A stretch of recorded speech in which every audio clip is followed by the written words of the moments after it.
Hello everyone.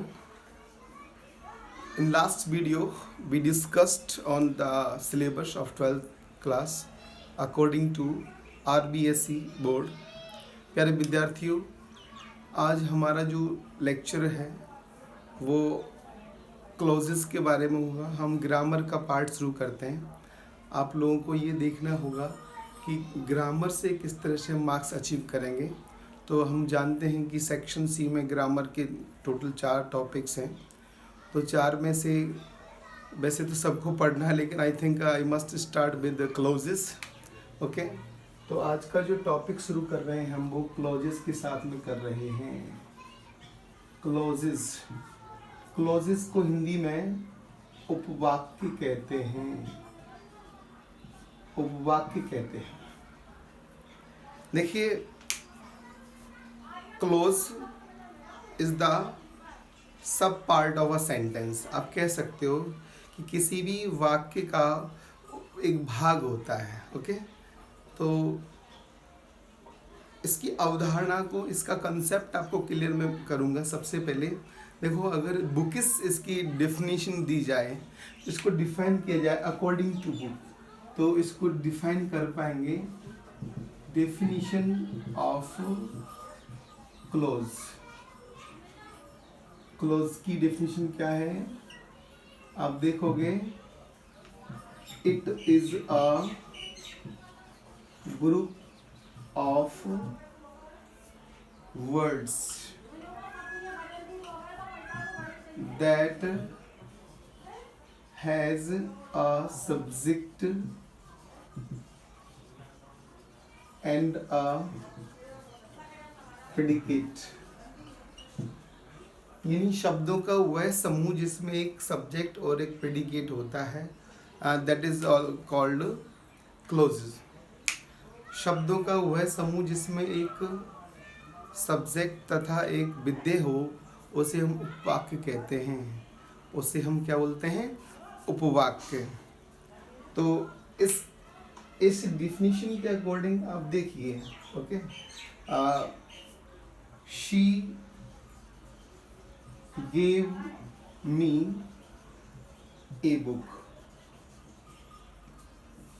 which my mother advised. Look at the sentence. इस वाक्य को देखिए। यहाँ पर she एक सब्जेक्ट है और gave जो है एक वर्ब है। इधर माई मदर एक सब्जेक्ट है और एडवाइज एक वर्ब है। तो शब्दों का वो समूह है ये, जिसमें आपको 2 सब्जेक्ट दिख रहे हैं। एक तो सी सब्जेक्ट दिख रहा है और एक माई मदर सब्जेक्ट दिख रहा है। सी सब्जेक्ट के लिए जो वर्ब है वो गेव है और माई मदर के लिए जो वर्ब है वो एडवाइज्ड है। तो ये एक सेंटेंस है, यहाँ से लेके यहाँ तक एक सेंटेंस तो है। और इस सेंटेंस में जो क्लॉजेस हैं वो 2 हैं। क्लॉजेस की संख्या कितनी है? 2। कैसे?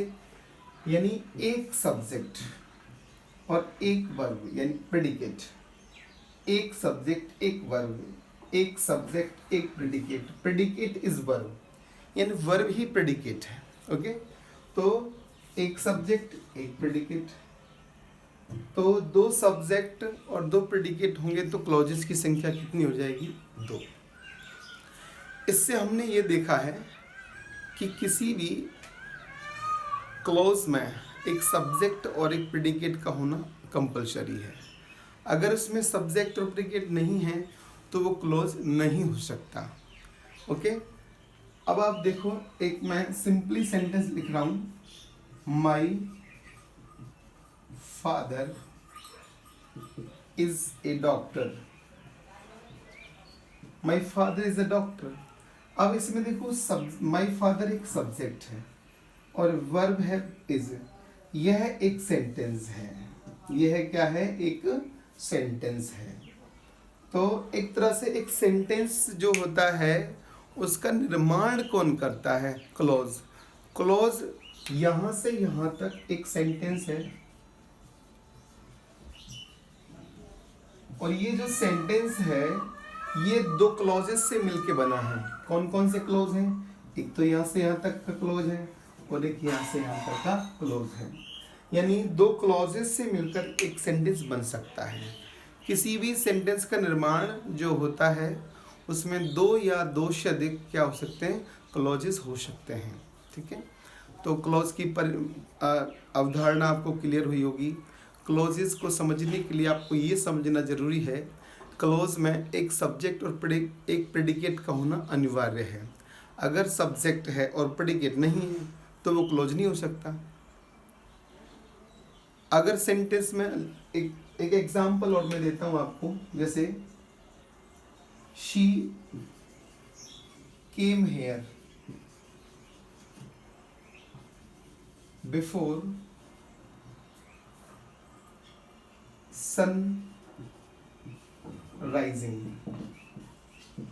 ये जो सेंटेंस है she came here before sun rising, तो शी एक सब्जेक्ट है, केम एक वर्ब है, और यहाँ पर ये बिफोर है एक प्रीपोजिशन है, और सन जो है वो नाउन तो है, क्योंकि नाउन तो है। चलो मान लो एक बार को तो आपको लगेगा कि ये सब्जेक्ट हो सकता है, लेकिन क्या किसी सब्जेक्ट के साथ में डायरेक्टली प्रेजेंट पार्टिसिपल का यूज कर सकते हैं क्या?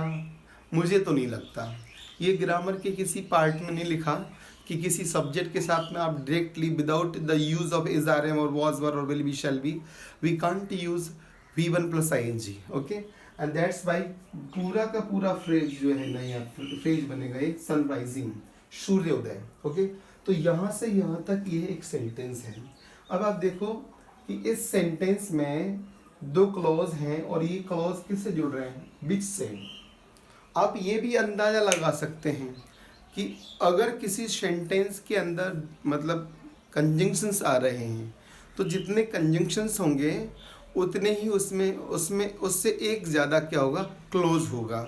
जैसे इसमें एक कंजंक्शन है, अगर एक कंजंक्शन है तो क्लोजेस की संख्या कितनी है? 2। ओके, अब आपको लग रहा होगा कि सर बिफोर भी तो कंजंक्शन है। देखो दिखने में आपको लग रहा है कि बिफोर एक कंजंक्शन है, लेकिन अभी ये यहाँ पर है नहीं। अगर मैं इसी सेंटेंस को ऐसे लिखता हूँ, जैसे आप देख सकते हो, अगर मैं यही थॉट ऐसे लिख दूं, कैसे? She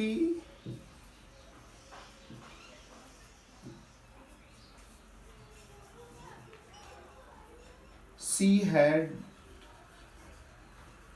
come here before the sun rose. She had come here before the sun rose.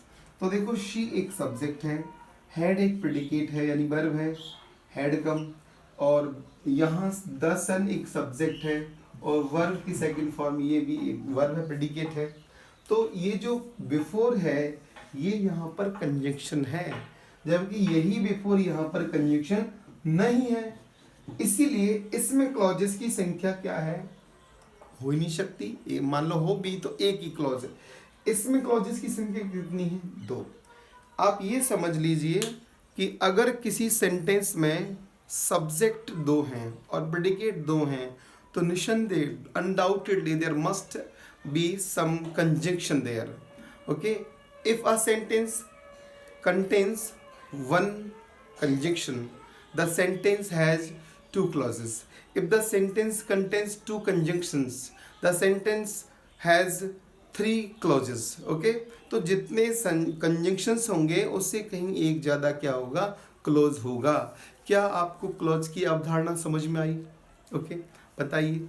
Close की परिभाषा समझ लो, यह एक ग्रुप होता है, it's a group of words, शब्दों का क्या होता है? समूह होता है, और इसमें क्या होता है? एक सब्जेक्ट और एक प्रेडिकेट होता है।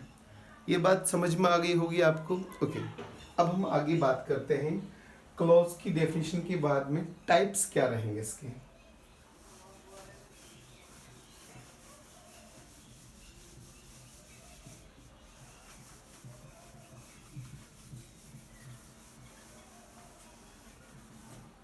Okay, types of clauses. Types of clauses. Clauses के प्रकार कितने हैं। ओके, क्लॉजेस को आप देख सकते हो, क्लॉजेस टू टाइप्स के होते हैं। क्लॉजेस के टू टाइप्स होते हैं। Okay, first is main clause, main clause, and the second one is subordinative clause. Main clause को हम इंडिपेंडेंट क्लॉज भी कहते हैं, और सबऑर्डिनेट क्लॉज को ही हम डिपेंडेंट क्लॉज भी कहते हैं।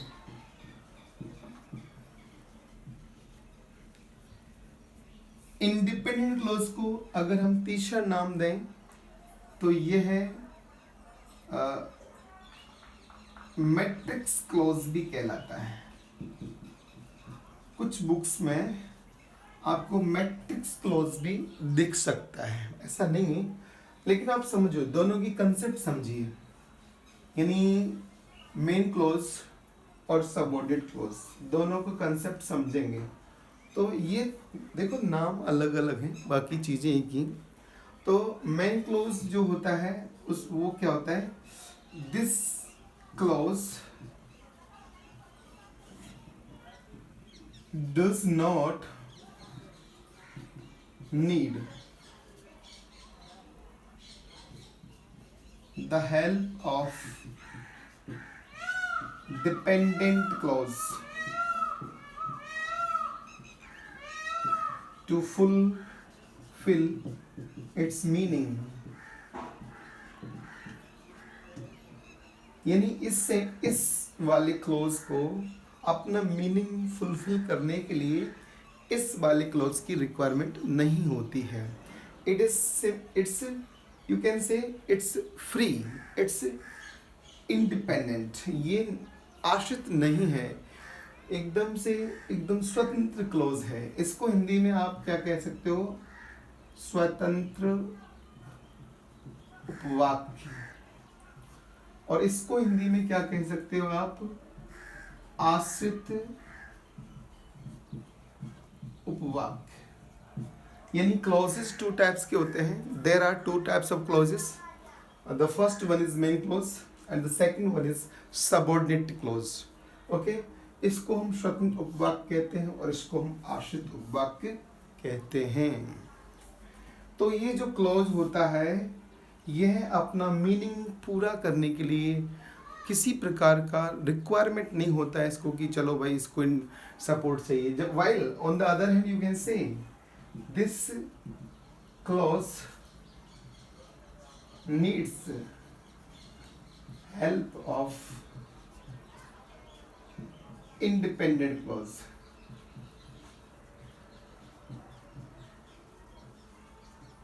to show its meaning। यानी अपना मीनिंग पूरा करने के लिए सबऑर्डिनेट क्लॉज जो होता है वो मेन क्लॉज का क्या लेता है, सहारा लेता है। आप कह सकते हो कि सबऑर्डिनेट क्लॉज जो है वो आश्रित होता है किस पर, स्वतंत्र उपवाक्य पर। The subordinative clause is based on main clause. Okay, look at the example.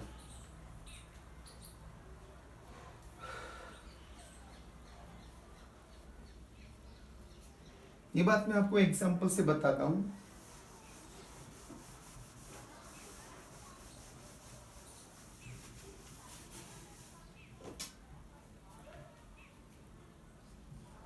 Ravi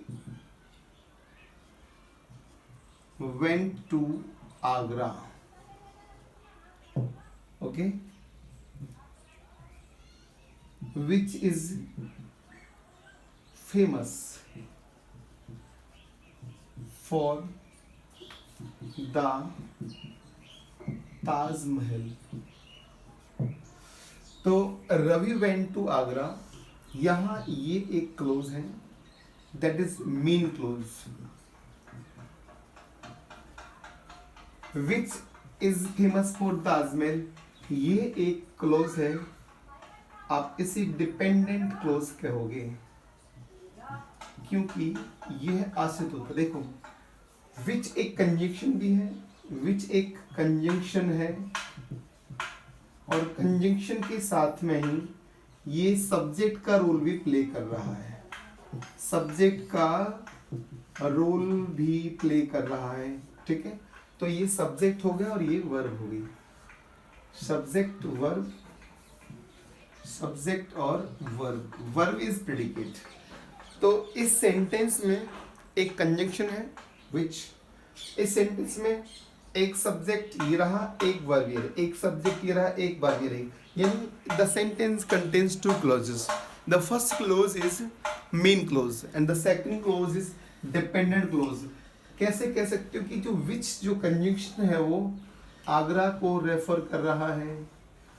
अगर आपको कंफर्म नहीं, आप देख सकते हो, आपको पता ही नहीं चलेगा अगर आपने विच यूज नहीं किया तो आगरा रेफर नहीं हो पाएगा। तो मीनिंग जो पूरी हो रही है इस वाले क्लोज की वो आगरा से हो रही है। You can say Agra is famous for the Taj Mahal. Agra जो है वो प्रसिद्ध है किसके लिए? ताजमहल के लिए। ये आपको समझना पड़ेगा। तो the sentence has two clauses. इस सेंटेंस में कितने क्लॉज हुए? दो। One is main clause and the second one is subordinate clause और डिपेंडेंट क्लॉज। सॉरी, ये बात आपको समझ में आ गई होगी।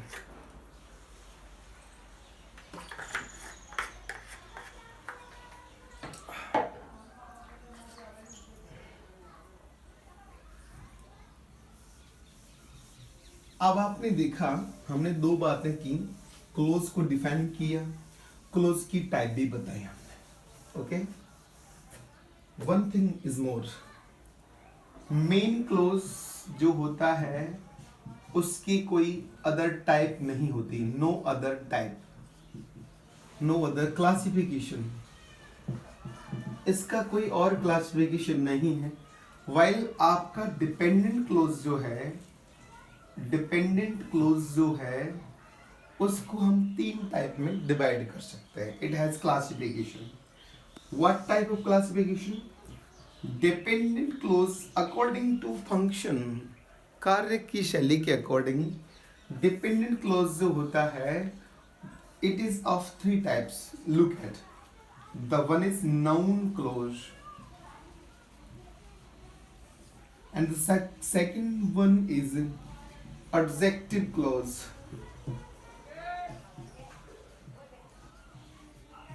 and the third one is adverb clause. Adverb clause, adjective clause is also known as relative clause. आप इसे relative clause भी कह सकते हो, ये आपको समझानी है। ठीक है, आपने देखा main clause has no other classification. On the other hand, dependent clause can be classified into three types. आप इसे into three categories.